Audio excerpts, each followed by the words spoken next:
Hi, I'm Russ Segner.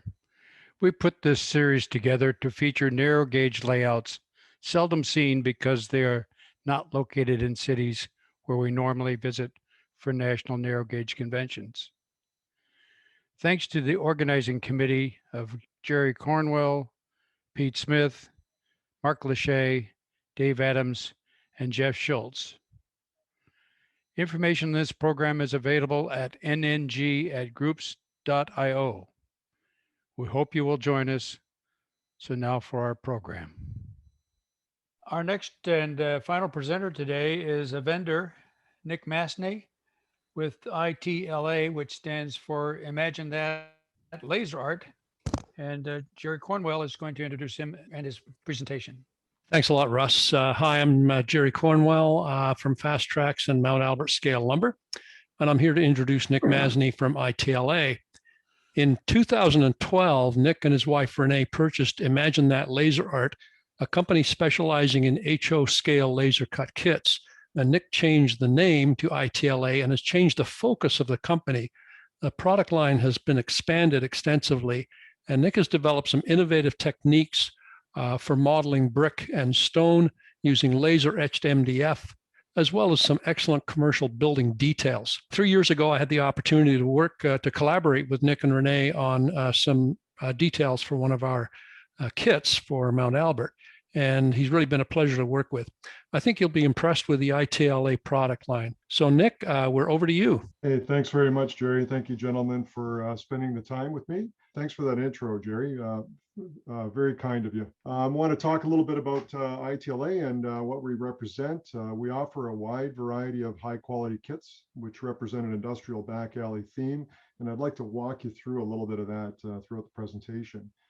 Our laser etched and cut wood materials represent masonry, steel, and concrete when painted using some basic techniques that I'll touch on as well. We use premium quality micro plywoods, MDF, laser board, 3D printed and styrene materials. And if you look at the categories, they're pictured from my website, you can see that we offer a number of structure kits, brick structure kits, modular wall panels, unique detail kits, flat car decking, and even some New York and Chicago elevated railway structure. We'll take a look at the website a little bit later. So from the perspective of masonry done in laser cut wood, many people would ask me this question: why would I want to build a masonry style structure in laser cut wood? Well, I think there's a number of answers as to why. Number one is the wood presents a surface texture that represents brick and masonry really, really well. It allows paint to penetrate the surface up, and that gives you a bit of a translucency and a matte finish that really, really represents the brick surface well. And that controlled penetration and translucency is what you really see in real life when you study photographs of masonry buildings. As a side note, our MDF walls are warp resistant as well, so very little, if any, bracing is required in building our structure kits. Lastly, wood also provides a tooth for the use of pigments and chalks. And, looking at some of the modeling you gentlemen have done, some fabulous work shown, and I'm humbled by it, to be honest. But I think you'd find that this material would work well for you. So a little bit more about the beauty of laser engraved and cut wood kits. I mentioned we use some premium quality products within our kits, the birch plywoods, the MDF and laser boards. They provide us with that matte surface I spoke of, but the surface is durable, but yet easy to work with as well. Fine details and reliefs we can laser engrave in, and you can see the rebar here to the right, and you can see some of the masonry that's shown on this sample wall panel further right. The wood is easy to cut and shape with a number 11 blade or a razor saw as well, so easy to assemble, easy to modify. It bonds together with many types of adhesives, and really the PVA wood glues are probably the best to use. CA super glues will also work in some cases as well, and we do recommend weld bond or tight bond too, as an example. Painting and assembly tutorials are available on our website, and I'll take you there in a couple moments. But I want to just touch on the ease of painting this product. And the simple rattle can spray paints and hand-applied craft acrylic washes bring the engraved surfaces to life. Additional weathering easily done with, in this case, pan pastels below the windows. But we're going to touch a little bit on how we do this. And again, I'll show you some articles on my webpage that will also describe it well. One of the features that you'll see throughout the presentation here and throughout our kits is configurability. And I call it configurable by design, is the way that we've engineered our kits. And the reason we do that is to offer you the opportunity to use that particular structure in a variety of settings and a variety of spaces on your layouts. Some of our kits can be built in as many as 15 different wall combinations, from a fully walled structure to a shallow relief to a flat background format, and they're all kit bash capable by design. Ease of assembly, precise fit and finish, and quality materials. Tab and slot construction make it really easy to build. So you get a more efficient and a satisfying build experience. In this photograph, here's the example of the configurability that I'm speaking of. In this case, this is our O-scale Olympia Tool and Die Company kit. So this is shown in 3 of its possible 15 combinations. So from the fully walled structure you'll see here in the foreground to the flat mid picture, and then a kind of a shallow relief version in the background. All of this is part of that one kit and engineered to produce these 3 combinations and about 12 more. Similarly, I spoke to the modularity, but the flexibility that it provides you is that you can interchange the walls and you can place the features of those walls where you need them. So loading dock doors can be placed in orientations that suit your desire or suit your layout. We also strive for a fine scale, separate and interchangeable series of components and expandable designs. So you could chain a series of these kits together if you wanted to build something larger and something more unique. You'll also notice we do focus a lot on the rooftops of our kits. And you'll see that as we go through the presentation here. There's lots of nice detail that we include.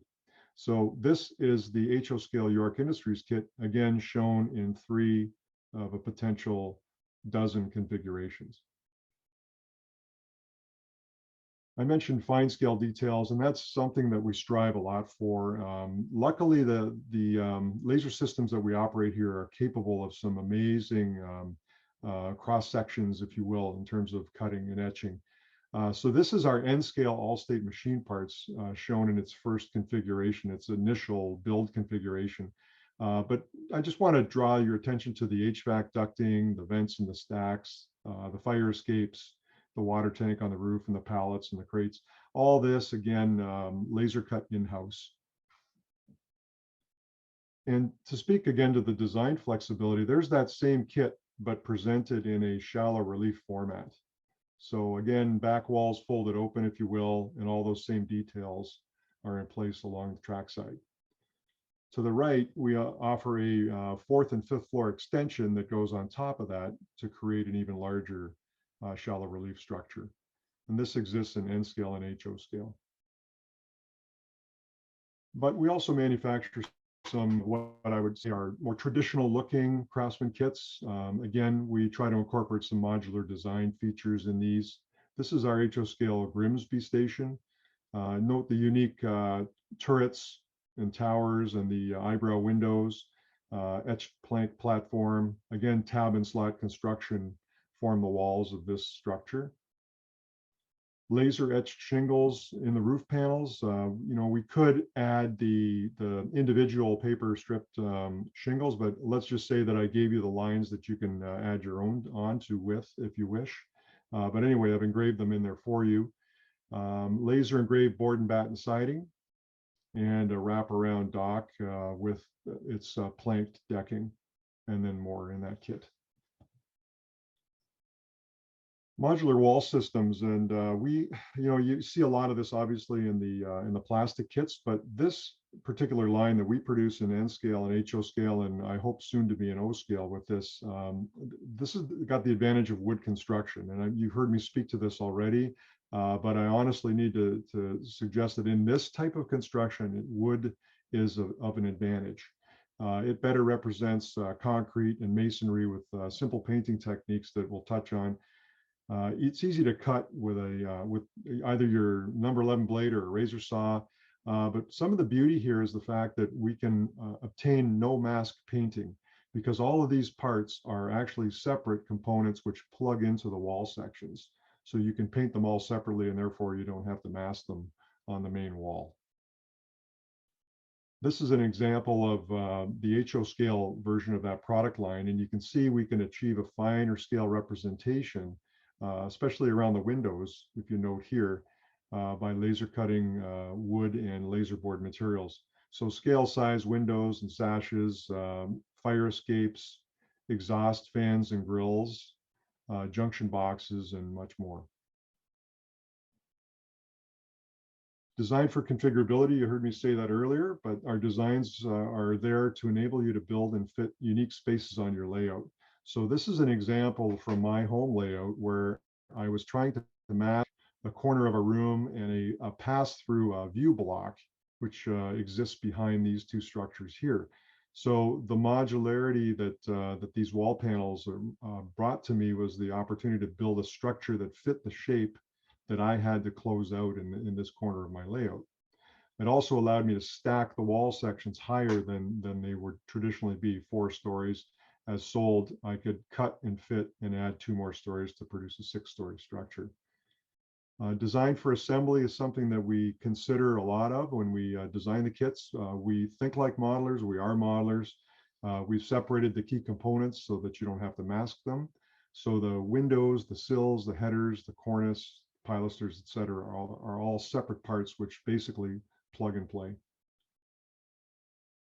And we also provide many unique detail kits. So here's an example of our N-scale rooftop kit. Similar kits exist in HO and O scales.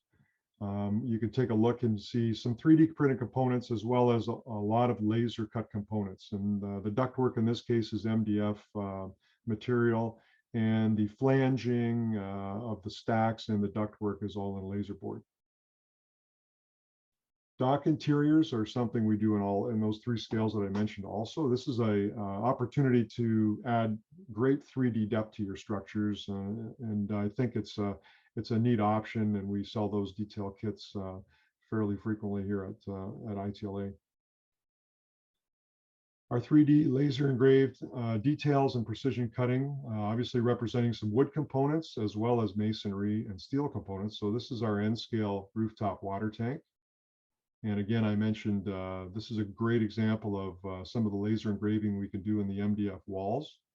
And then the fine cutting that the lasers are able to produce for us, the steel work and the fire escapes, a great example of that. So in summary, our kit design features our ease of assembly, precise and repeatable fit and finish, and quality materials that we bring for you. Minimal parts cleanup, and there's some really easy painting that I'll touch on momentarily.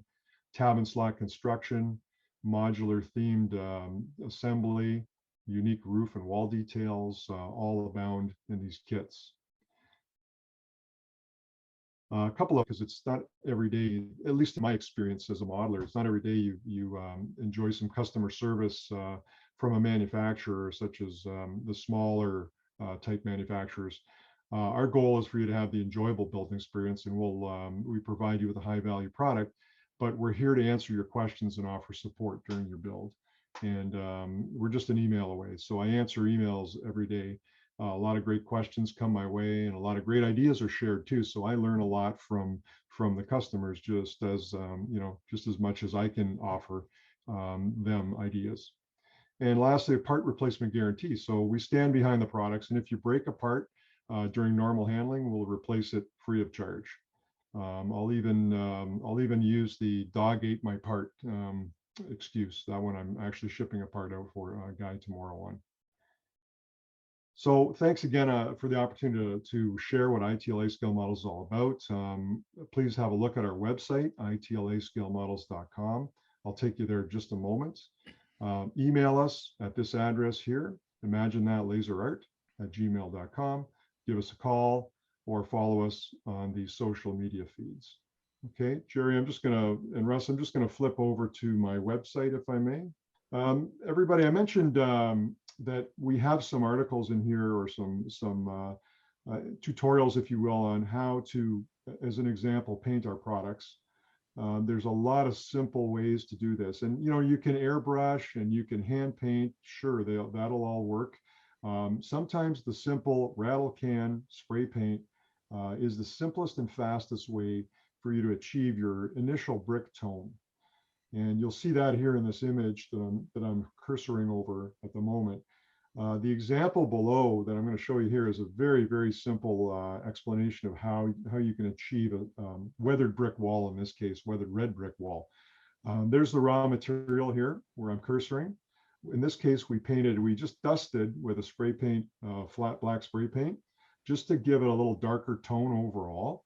We came back with a red oxide automotive primer and decided that that was still a little bit too dark. So then we went and hit it with a little more red primer just to give it a little more red tone. Then we liked what we saw.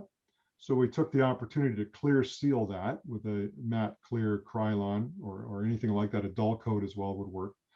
And then the next step or steps are where you start to develop the tones in the brick panels. So this is where you bring in your acrylic, your hand applied acrylic washes in your umbers and your browns and your oranges and your reds and yellows and whatever color you fancy.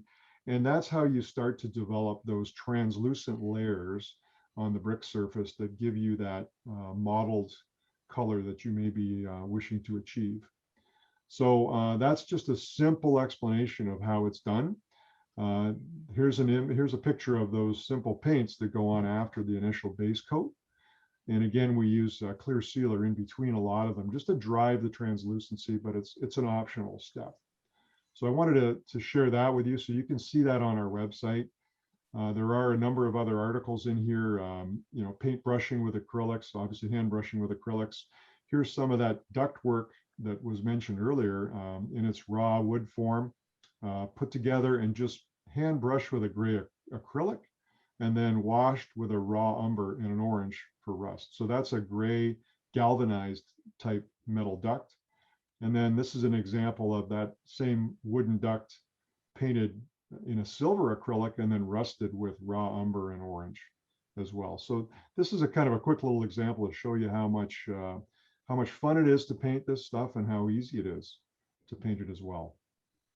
So that's available for you on our website. There is a tutorial here on the brick walls specifically. So I won't go through the detail on this, but you'll be able to page down through here and you'll see a little bit more about the colors that we use and the techniques that we use in painting our walls. If you go to my YouTube channel, you'll also begin to see some videos of that tutorial as well. We also have a number of assembly articles out there for you to choose from. You can have a look at some of those. There are some customer photos that I talked about our YouTube channel. And have a look also at our testimonials from our customers, because I think that speaks volumes of the product and of the opportunity that we present to the customer. If you go to my homepage, you're going to notice that we have a number of categories that you can page through. The structure kits, the industrial wall modules, the elevated railway structure, which you might find interesting, but you may not use in your case, but it's bridge type structure. You might find it interesting. Detail parts, a lot of modular brick wall panels, and we had just brought on a line of O-scale panels that you might find of interest. But with these components, you can start to even see how you can craft up your own structure to fit a specific location that you had in mind, or perhaps a prototype. So we have HO or HON3 versions. We have some O-scale versions here as well that we just recently launched. So I hope you'll take advantage of a little bit of that. If you'd like to take a look at some of the detail parts, you guys might find some of this interesting. There's the rooftop kits I spoke of in various scales, and some loading dock interior kits in various scales, loading docks themselves, wall details, etc. So lots there for you to enjoy. I hope you'll go take a look at our website and have a look at some of our stuff. So Russ, Jerry, that's a quick walk through what ITLA is, and happy to answer any questions or show you some product. A couple of questions. There were a couple of questions about S scale. It looks like Russ is committing to buying 50 of your kits if you convert them to S for him. Okay. So any We've comment been on the possibility of doing S in the future? Yeah, you notice there's a bit of a lack of S scale in my product lineup at the moment. It's just going to be a matter of time. And also the challenge obviously is choosing that product that will appeal to the audience. So perhaps over some time with Russ, I might be able to hone in on one or two items that might appeal to that audience. So having been there myself, I know what you're up against, and it's tricky, but it comes down, for a manufacturer, it really comes down to a matter of volume, and it's Yes. really difficult to make the commitment to go to a different scale. And believe me, as Nick knows, you don't just turn the dial down the laser. It's quite complex. You really have to redesign for different scales. Question about the thickness of the MDF used on O scale structure kits. Yes, okay. Love to show you a couple parts. So let's start with one of the wall modules that we had spoke of just moments ago. So if I turn it around sideways, that's 1/8 inch MDF. Okay, so basically very, very strong. It doesn't want to warp. Okay, you could put it in a bucket of water and I guess you could warp it, but basically very, very strong material, 1/8 of an inch thick with, in this case, 1/16 birch plywood overlays, which give you your pilaster and your cornice detail. Right. And in this case, my windows are cut out of the 1/16 wood material as well, the birch material. Right. Yeah, that looks really good. We used a similar material, as you know, on our last resort kit, and yeah, you really don't need to cross brace it. It's really rigid and really strong. Yeah. Question about from Larry McDonald. Did I hear you say you're going to make the reinforced concrete industrial module walls in O? Yes, you did hear that, Larry. It's on my list of things to do. The problem is the list is pretty long. But I'd love to bring them out in O scale. I think I'm hoping that there's enough interest there. I've based on some of the feedback I've had from speaking with customers and people from like yourself, it sounds like there's enough interest there. So I'm intrigued by it, and it is on my list of to-dos for sure. Dave Burrows says, "Who built the Grimsby station?" Who built it? Yeah, it's a CP station. Oh, it's a CN station actually. Station. Sorry, of course. Yeah. Yeah, it was started out as a great Grand Trunk. Yeah. And then CN, of course, took over the Grand Trunk back in the 1920s or 1923, maybe it was. Yeah. So that is a real station that existed in Grimsby, Ontario. Yeah, my hometown. Yeah. I think it's an interesting structure because it's an extremely fancy station for a very small town. And the reason behind that, there was a Chautauqua in Grimsby in the early part of the 1900s. It was basically built around a religious community, but they had big annual festivals, and it turned into a tourist destination because of that. So it's that's part of the reason they built such a nice station. Oh, neat! I did not know that. There's some history there.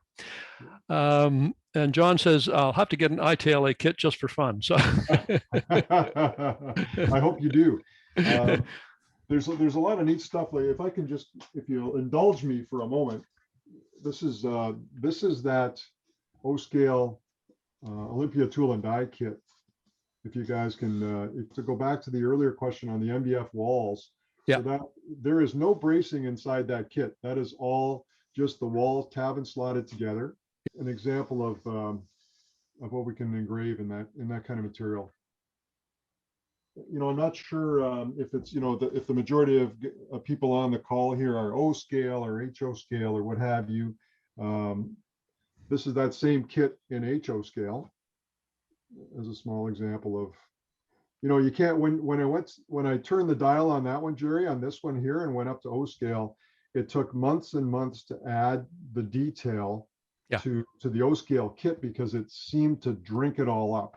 It Yeah. took so much detail to make it a believable kit that I love it. I think it's honestly I'm very, very proud of it, but it took forever to get all that detail in there that was worthy of it. So lots of little kits out there too, guys. I know that, you know, from a narrow gauge perspective, perhaps smaller brick structures are of interest to people as well. So those are out there on the website. I hope you'll have a look at those. Configurable, again, that turns into flat, such as this. That could be, it's only a 1/2 inch return included in the kit as well, but you know, it gives you an example, an idea of what's possible. Joe Fuss from Rags to Riches is asking, what is the wattage of your lasers? Technical question. Yeah, there you go. I'm running 60 watt lasers, actually. Trotec 60 watt. They're an amazing piece of equipment. They're not inexpensive by any means, right?